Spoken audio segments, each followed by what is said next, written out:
Eagles Web Boxing when you want the real, not some deal.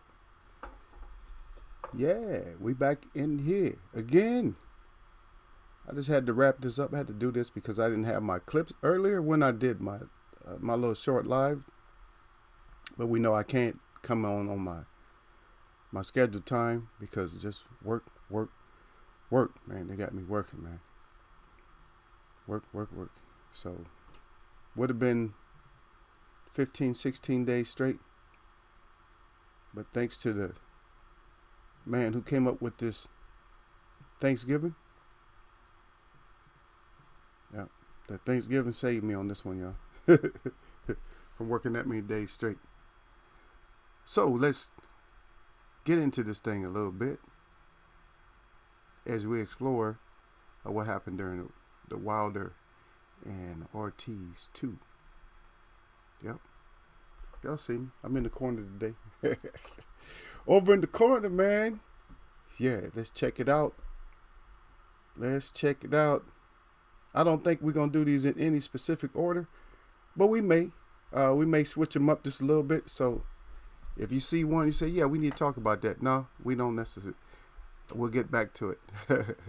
I just want to show, different things. But let's see if I got them in a good enough order to break them down. We'll start right here. And this is probably the most important clip, is how you look at this clip and you look and you see a lot of things. See, a picture does speak volumes. I don't know about 1,000 words. Sometimes it could be more. Sometimes it can be less. But if you notice the trading of punches and the position this time, because in the first time Wilder was trading punches with Ortiz was getting kind of the better in positioning. And this time he's still in a good position. His eyes are a little bit big. Deontay is not as focused during this one shot for some reason. He's looking at his work. And as you can see, look closely, the sweat is flying off Ortiz's head. Yep. Like a animal shaking their head to shake the water off, like a dog or something like that. See, he just got cracked. But the thing I like about this picture, the thing I like about Wilder's throwing this shot, is that Wilder is still, even though he's underneath Ortiz's arm, you see what that does? It makes Ortiz's punch not land flush. And at the same time, his arms, Deontay Wilder's arms are so long that he still touched Ortiz. See? And that's what Wilder has to do. And we talked about that. Remember I told you he can bring his arm up? I said, but he has to come around the outside. He's always come around. So this fight, he came around the outside a lot. And I'm not going to talk about, I'm going to say this one statement right now to let y'all know that Wilder was behind in this fight. And Ortiz did a lot of stupid stuff that he normally doesn't do because he really wanted to establish that foot position. He kept looking at his foot, and he even jumped, man. He did a kangaroo hop one time. He jumped so that his right foot could be on the outside of Wilder's foot. He actually jumped in. You can't do that. So he's getting a little bit too desperate. He was actually, winning the fight. So what he could have done is he could have played defense. He could have played defense because he does go underneath Wilder's punches pretty good. It's just that one Wilder just seen just that split second. And also in that round, Wilder caught him with a couple of rights, like little short rights, like measuring, boom, boom. He was measuring them, coming around the outside, going to the body. But most of Wilder's punches were outside this fight. And we'll talk about it. His jab, Wilder changed his jab up too. It wasn't just that little filler jab, that little filler jab that he does. He was actually like sticking. I'm like, oh wow, Wilder putting some pop on his jab a lot more during this fight. But outside, that's what did it. Some of it. And then we see the position where Ortiz actually is ducking down, and Wilder is gaze. Look at his gaze, how he's looking down at his head. He's like, yeah, I got you. I see you down there. And he's going to throw a left hook. He's right in that position right there for them 2s and 3s right there. Low punches right there. So, yeah, I'm not going to make this real long or nothing like that. But this is the explanation I wanted to go through earlier because I stupid me, didn't have the clips up. But we got them up now, right? So we get to see and explore a little bit more. All these pictures won't be worth talking about. But then we see Wilder just shot a hard right. And Ortiz got his hands up good. He got his hands up. But if that was a different angle, we're talking about that shrimp position, man. You cannot be in that shrimp position. Once you get all hunched over in that shrimp position, then they start seeing, and people start seeing what's going on. Say, wait a minute, you're in the shrimp position. You can't fight out of the shrimp position. You're in trouble. And so that's what happened. He's in that shrimp position. He had to get back in position. But he is a good fighter. That Ortiz is a good fighter. He lost this one, but he is a good fighter, man. He just he just was trying to make every good move. Did some stupid stuff. Did a few things I didn't like. Wilder did a few things I don't like, which I talked about earlier. I still don't like Wilder doing that whole loop when he ducks. I don't like that. But he's quick with it. He's kind of quick. He can keep it up as long as he can get away with it. But we can just hope that he just keeps getting away with that one. Because if not, it might be in the new. And this will, Ortiz has his hands, his hands is in the right position. Wilder is actually touching the outside of his arm, his right arm, has his hands up. And Wilder is kind of loading up for the right. And I think this is when he threw one of those little short rights. Ortiz's hands was up and stuff, partially blocked. But as you can see, even though Wilder won this one, but we still see that the king to the Kong, man. King to the Kong ain't no joke, y'all. Nobody's going to beat the king to the Kong. Wilder can beat him. Nobody else is going to beat the king to the Kong, man. They're just not. He's too smart. He's too smart. And the ones any ones that have power, if they don't have as much power as Wilder, but they're not going to be smart. They're not going to be smart enough to beat him. And that's just the facts. They just not going to be smart enough to beat him. He still got a career, man. I don't care how old he is. That's a damn shame, though, if you think about it. Somebody's 40 years old, and only one person can touch him in the heavyweight. That's not a good look for the rest of the heavyweights. Yeah. And then here we go again. Ortiz got his hands up. But that is the one to put the lights out. As you can see, the spray going off his head like somebody spraying some air freshener after the other bomb was dropped. Just knocked that sweat off that head, man. Poof, and that was the one that did it. That was the one that did it, because I recognize that side of the corner, and that's when he crumbles. That's when his knees kind of gave out. And when your knees lock, not lock, but when you go down with your knees stiff like that, that's pretty devastating when you go out with your knees like that. And that's after 2 rights. Now Wilder finally landed 2 rights this round, but like I said before, Ortiz winning this fight, all he had to do was just stay defensive for a few rounds. Just stay defensive, frustrate Wilder, make Wilder force himself. But Wilder very smart this fight, y'all. Very mature. The maturity overnight, bam. Maturity overnight. Stay relaxed, did what he had to do. But we can only speculate what would have happened if Ortiz would have just played defensively and not come towards Wilder. No, I got the lead. And just call Wilder in. You see what I mean? That would have been another wrinkle for Ortiz's corner. Or for him. He'd been like, okay. That would have been something else for us to all to watch, man. We'd have talking about Wilder fans would have been scared if that would have happened, man. They would have been scared to death, like, oh no, he's losing and he can't get in. And here we go again. Now this time Wilder got that left hand on the inside jaw, but underneath. But that looks like a parry right there. See, he's bringing that arm up, Ortiz can't get it off. Can't get that right hand off because he's loaded up for the left. You see, look at his legs. He's loaded up, but they both got the bad leg position. That's the position where you both can end up landing. You know what I mean? But Wilder's just too tall for it, so he's not gonna land. I think that one did clip Wilder, but it clipped him on the outside of the face.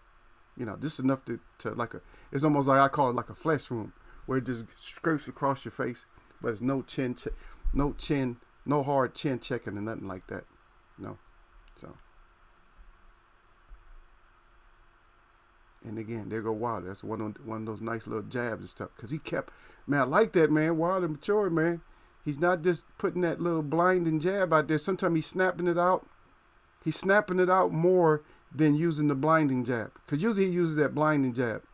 But this is a smart move for Wilder because he got you thinking. Now you got to think about that snapping jab. Like, oh, that snapping jab is coming. And then, see, he can sneak in that little, I'm going to blind you. Because I'm going to blind you softly. You say, oh, there wasn't nothing there. And then, see, that's what happens, man. That's what tears your ass up. It's because he hit you with that little jab, like, real, like, you're like, oh, that wasn't nothing. And then, boom, right behind it, right when your brain is calculating how much power it didn't have, then that's when you get bombed. Yep.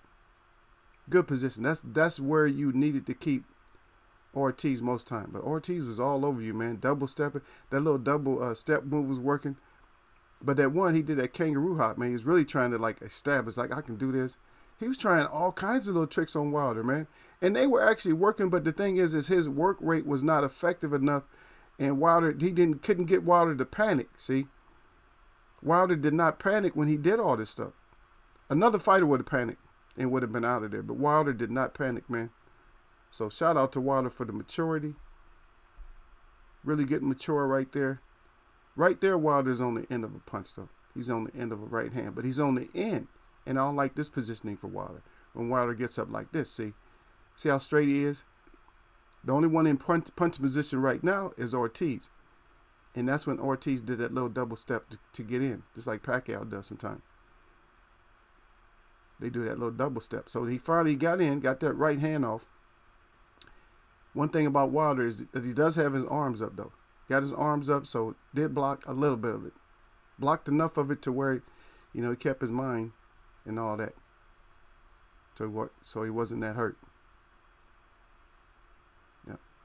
But a lot of maturity on Wilder's part during this fight, a lot. And I know I went through these clips a little bit faster. But we'll talk more about the fight later on. You know, this fight is going to resonate for a while. Because a lot of people they're just amazed, and some people just hate. They got a lot of hate for Wilder, and I know the title of my video earlier, people they took that the wrong way. Of course, because I'm always gonna put up a video like that, or live. I'm gonna do my lives like that. Yeah, of course. People think it's fakes and stuff like that. The count, they don't understand the man was really hurt, and they just know Ortiz was winning. But you have to be perfect. See, we say that again. You have to be perfect for 12 rounds. Wilder only had to be perfect for 2 seconds. And see, Ortiz, you wasn't perfect for 12 rounds. The game plan, you're ahead. 5-1 or whatever. Just relax. So how many rounds do you need to win?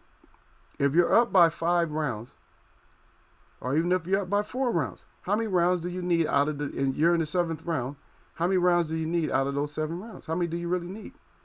I'm not saying this get so relaxed to where you end up getting stopped, but I'm saying defensively, I'm going to make you work now.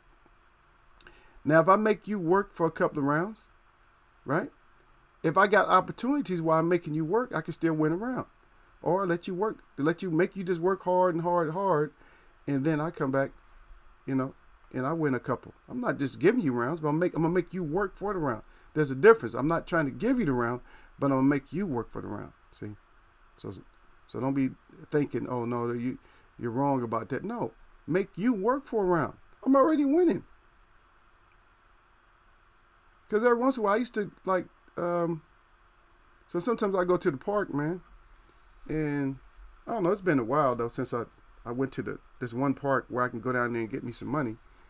But I go shoot around and I act like I can't shoot, just messing around and stuff. And then people get tired of me. They get mad, like, "Oh man, you want to play, man? Play for some money." Because I had the brother ask me, he wanted to play for some money, and this must have been, how many years ago was that? That must have been about 6 years, if that, maybe 6 years, something like that. So I'm just messing around. I can play a little bit, but I don't tell nobody how good I am. But I can play a little bit. So, little youngster. So he let my friend hold the $100 because we bet $100, and I commenced to tearing his ass up. We was going to 21 by ones. He's tall, but I just had too much size on him, man. But you know what I'm saying? I didn't even play him inside that much. I played him inside for like the first 13, 14 points. I just started shooting outside. Then I got up. Let's say, for instance, I got up to like 17. It's like 17-2 or something like that. Then finally, I just started making him work. See, and that's why I brought this up, because I started making him work, and so he worked and worked. Because I knew all I had to do was relax. Just play a little D on him, make him work hard. So every shot he has to make every shot, and so he got a few more points than I would score.